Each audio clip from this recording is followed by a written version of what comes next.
welcome to the Tabletop Games blog topic discussion. Victory conditions other than victory points. Hey there, it's Joe Slack from the Board Game Design course. Oliver was kind enough to let me write a guest post on his blog about victory conditions other than victory points to spark some new ideas and get you thinking about other new games to play. I hope you enjoy this article.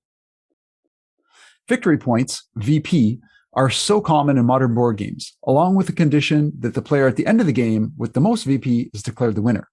Sometimes it's called influence, sometimes just points, or it may be money or some other resource or currency. But it is all essentially the same thing. So we're going to dive into some other fun and interesting ways that players can win a game, along with examples of each. However, no discussion of victory conditions would be complete without also talking about endgame conditions, as these often go hand in hand.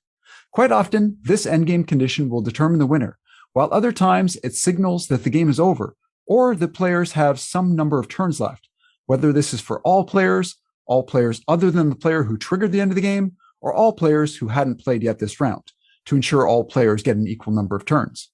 I will touch on how some of these victory conditions relate to endgame conditions here as well. So let's look at some alternatives to victory points. Number 1, first to the finish. A first to the finish win condition is often used in racing games or games meant to feel like a race. Often, the game will end as soon as one player crosses the finish line, or this will at least trigger the endgame condition. An example of this is Steampunk Rally. Well, sort of. You see, once a player crosses the finish line, the last round is triggered, but another player may actually travel farther past the player who finished the finish line to win the game. Although I haven't played it myself, Flamme Rouge is another example of a game where you have to be the first to cross the finish line to claim victory. Many other racing games are quite similar in this regard. Number 2, first to X number of points. Another win condition is the first player to amass a certain number of points. This could also be done using money or another resource as well. A great example of this is Splendor.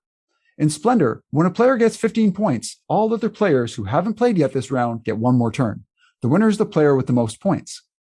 Port Royal and Century Spice Road are very similar in that reaching a certain point value will trigger the end game, allowing any players who hadn't played yet that round one last turn. Most modern board games try to be fair and allow all players to have the exact same number of turns by the end of the game, as the first player may otherwise have an advantage. So this is usually used more as an endgame condition than a victory condition, as also seen in the examples above. Number 3, last one standing, or elimination. If a game is all about eliminating players, it will often leave one lone player left at the end of the game. This player will be declared the winner. An excellent example of last one standing is Coup. In this game, all players have 2 identity cards. Once both of these cards have been eliminated, you're out. So the last player left with 1 or more cards remaining wins. Another example is a Texas Hold'em poker tournament. The last player with chips remaining after all other players are eliminated is the winner, usually with a decent cash prize. This list would be incomplete without mentioning checkers, in which you win by being the only player with pieces remaining. Number 4, first to accomplish a goal. Quite often, a game will have an objective or several objectives that players must meet. In some games, when a player meets the objective, this simply triggers the end of the game, whereas other times, the first to accomplish the goal will be declared the winner. One example of this is Machikoro. It has many versions, and in the Bright Lights Big City edition that I own, the first to obtain all 6 landmarks is declared the winner. Many co-op and solo games also take the approach of including an objective that must be reached in order to win the game.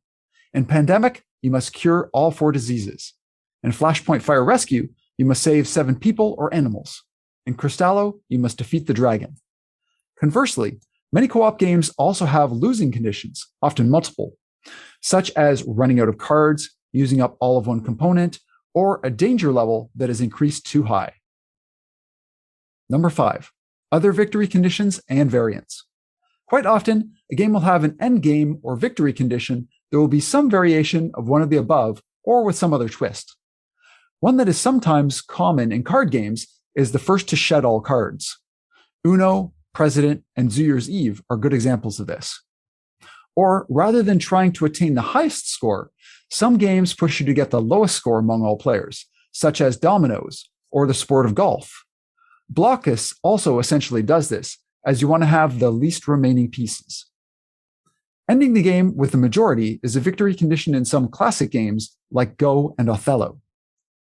And of course, there is the famous capture/eliminate the king or some other specific piece, as made famous by chess, but also used in other games like Stratego. A better, more broad term for this would be capture the flag, which bears the same name as the outdoor game. Or you might need to be the first player to make it to a destination, although this might also be considered an objective, as you do in Chinese checkers. Another more modern example of this is the excellent game Santorini, where you have to be the first player to reach the top of a 3-tier building to win.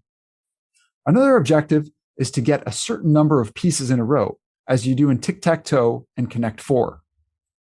Some social deduction games give you the victory when you're able to identify the spy or another character, or get away with being this character if you're the traitor, as is seen in The Resistance and Spyfall. A party game like Telestrations doesn't even have scoring. You just play as many rounds as you like before moving on to another game or some other activity. One final victory condition that comes to mind is causing a stalemate.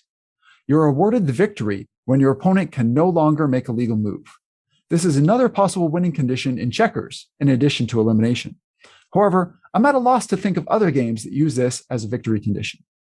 Can you think of any victory conditions that I missed? Please leave a comment and share them here. Do you have a board game idea? Maybe a game with one of the victory conditions I mentioned above? Want to know how to turn your idea into a prototype quickly? Check out my 10-minute board game design blueprint for free. Just go to boardgamedesigncourse.com to download my 10-minute board game design blueprint and get started fast. Thanks so much for letting me write this guest post for you, Oliver. Thank you for listening to this Tabletop Games blog topic discussion podcast. Please check the description below for links mentioned in this episode, as well as to the written version of this article on the blog.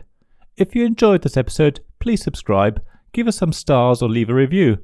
Please also tell your friends about me, and if you want to offer financial support, check out my Patreon and Ko-fi pages, links to which you'll find in the blog at tabletopgamesblog.com. So thank you again for listening, and I hope to see you again soon. This podcast was made possible by the generous help of my Patreon supporters. Royal Patrons Nicholas Higgins and Sean Newman, Magic Champion Zeb Hicks, Castle Guards David Miller and James Naylor, Dice Masters Alex Bardi, Paul Grogan and Robin Kay, and Shining Lights Gavin Jones, Sarah Reed, Richard Simpson and Tim Vernick.